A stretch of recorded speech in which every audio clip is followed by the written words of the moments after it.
Alabama's WVUA News at 5 with your award-winning news team, Lynn Brooks, Terry Brewer, weather with Richard Scott, and sports with Gary Harris. Coming up in home team weather, it's cold this afternoon, 42 in Tuscaloosa with a dropping temperature. How cold it's going to get tonight? And what about your weekend forecast? Weather's coming up in just a bit. Stay with us. It's a new chapter in the disappearing case of Natalee Holloway. We've got the very latest on that. And find out why a mother is forcing her son to wear a sign saying he's a liar and a thief. We're glad you're with us this evening. I'm Terry Brewer. And I'm Lynn Brooks. Topping the news tonight, the bitter cold. If you stepped outside at all today, you were probably stung by that cold wind. That's it was right. Chilly. It's cold out there, and we've got a live look for you over the city of Tuscaloosa from our WVUA tower camera. Beautiful clouds out there. It is chilly, though. Don't let the pretty sight fool you. But what can you expect overnight and in the morning? Let's get a first check of your weather with Chief Meteorologist Richard Scott. Hey there, Richard. Hey, Terry and Lynn, good Thursday afternoon to you. Yeah, some of those clouds producing snow just north of us over portions of Walker County near Jasper and Cordova. A little light snow, some flurries happening now. Nothing heavy, nothing enough to stick on the ground, and all this activity is north of Fayette at this point and north of Birmingham. And these snow showers are moving off towards the east. And again, nothing to cause any travel issues at all. Just a pretty sight across the northern counties. Most of the activity, though, is across the Tennessee Valley. We'll stay dry tonight. Tuscaloosa points south, and we're going to be cooler. 40 now in Tuscaloosa with a falling temperature quickly, 34 in Tupelo, 30 back in Moulton Shoals. Here's your quick cast tonight. Again, we're back around 35 on average by 7 o'clock, 28 at midnight. Wind chill values will likely become in the teens tonight. How cold it's going to get for the rest of the week and the weekend, your forecast is coming up. All right, thank you, Richard. A sad chapter in the disappearance case of Alabama teenager Natalee Holloway. More than 6 years after she vanished in Aruba, a judge has declared Natalee Holloway legally dead. A Jefferson County judge made the decision today at the request of Natalee's father, Dave Holloway. He told the judge he believes Natalee died and he wanted to stop paying medical insurance for her and use her college fund for her brother. Natalee disappeared while on a graduation trip to Aruba in 2005. She was last seen leaving a club with Yaron Vandersloot, who you see right there. On Wednesday, Vandersloot pleaded guilty for the death of a Peruvian woman, Stephanie Flores. She was killed 5 years to the day Holloway disappeared. The Flores family's attorney says Vandersloot is a dangerous person and should never be released from prison. This individual is a psychopath, and a psychopath cannot be freed, because if that happens, he becomes a danger to society. Before pleading guilty, Vandersloot faces a 30-year sentence for the death of Flores. The three-judge panel in Peru is expected to sentence him on Friday. The city of Tuscaloosa has announced plans for a community-wide memorial service to honor the lives lost on April 27th. Leaders say the service will also pay tribute to all the people who gave their time, talents, and treasure. In addition to the community memorial service, the city is designating a week of remembrance by promoting community-sponsored events that reflect on the April 27th tornado. The memorial service is set for Friday, April 27th at 5 p.m. in Government Plaza, downtown Tuscaloosa. Neighborhoods, churches, and community groups planning any ceremonies are encouraged to submit those events to the city's calendar. You just do that by sending an email to city@tuscaloosa.com or simply pick up the phone and dial 311. Additional information about the service will be released later. After April's tornadoes in Tuscaloosa, the city's namesake of the Druid City seemed to lose some of its luster as many of the famous trees were lost to storms. But today, Tuscaloosa residents did something to bring the Druid City back. It's called Trees of Life. Today was the second time the event has taken place. It's sponsored by Wings of Grace Relief Center and Dodd's Nursery of Mobile. Several residents lined up at Forest Lake Baptist Church to collect free trees to put in place of the ones lost during the storms. All of the trees were donated for free. Tuscaloosa residents receiving the trees say they're thankful and they are much needed. I want some birds and squirrels in my yard again. I'm going to plant it close to my house where the pecan tree was that gives it shade. I had no trees in the backyard before the tornado, now I have none in the front yard. It's a good thing that people's doing this for people, you know, and I sure appreciate it. excuse me.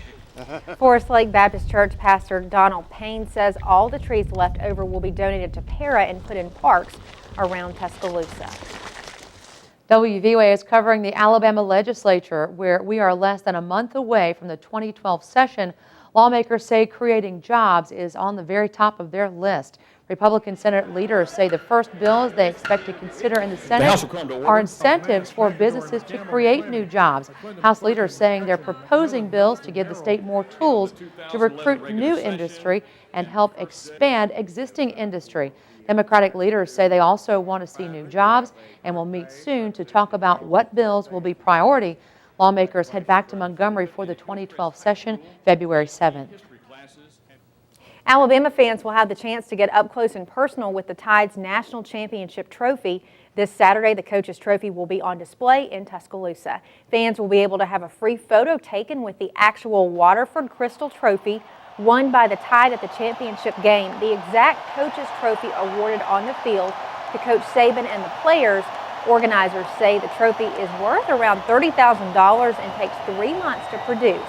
The trophy will be at Academy Sports on Skyland Boulevard from noon until 4 p.m.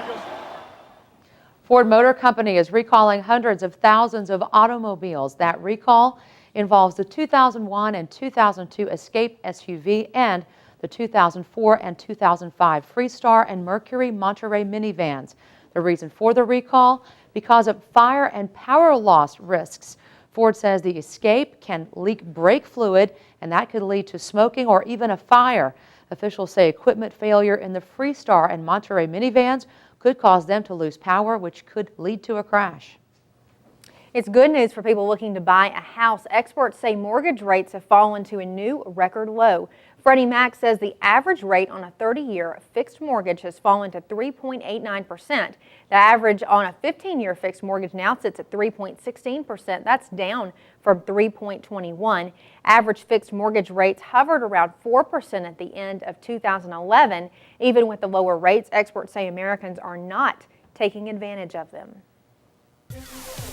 On your Health Watch, the benefits of red wine. A new report shows a researcher known for his work on red wine benefits to cardiovascular health falsified his data. According to the University of Connecticut officials, Dr. Deepak Das falsified the information in more than 100 instances. Health benefits of red wine grew after a 2006 study which showed obese mice lived longer, healthier lives after getting resveratrol. That's an ingredient in red wine that has shown potential for promoting health.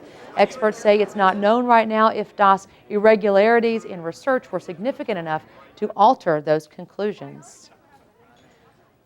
Also on your Health Watch tonight, in vitro fertilization. Researchers say transferring 3 or more embryos during a cycle should be avoided because of health complications for the mother and the baby. Experts say women over 40 years old should have no more than 2 embryos transferred. Women under 40 should have just 1 transferred in a cycle. Today marks 2 years since a deadly earthquake rocked the country of Haiti. On January 13, 2010, a 7.0 magnitude earthquake devastated that nation. Relief organizations estimate more than 300,000 people were injured, nearly 5,000 schools were damaged or destroyed, and 1.5 million people were left homeless. A third of the country was affected. Relief groups still now trying to help the country just get back on its feet. A mother in Indiana says she's at her wit's end with her son's behavior. After he had several run-ins with police, she took matters into her own hands and came up with a pretty unusual punishment. Pretty unusual. Yeah. That's a good description. And as Elizabeth Fields reports, the mom is getting quite a bit of attention for her method of punishment. Actually, the sign that's hanging around my son's neck is because my son constantly chooses to keep breaking the law. Dinesha Lack says the list of her 14-year-old son's crimes is growing. She says the punishments aren't tough enough to get him to stop, so now she's showing him some tough love. I decided he broke the law and they only gave him a few hours of community service, so I decided that we were going to wear a sign. Since you're looking for attention, we're going to get you attention. He was out on Broadway Street. What else more can I do? They put him on probation, and when they did probation, they quick to talk about the $300 and some you got to pay in fees. But nobody's trying to help me fix my son. The teen sign clearly states he doesn't follow the law, but apparently some drivers passing by didn't think his mom was either and called police. Officers say Lax is completely within her rights to make her son stand on the side of the street. It's unconventional, but not illegal. I'm hoping that having him out here is going to make it sink in. It wasn't for it to be a joke or anything funny. He just had to stand out here 2 hours and it blew up. Then again, they got their way of parenting and I got mine. My object is to save my son. And no word yet on whether all this has worked.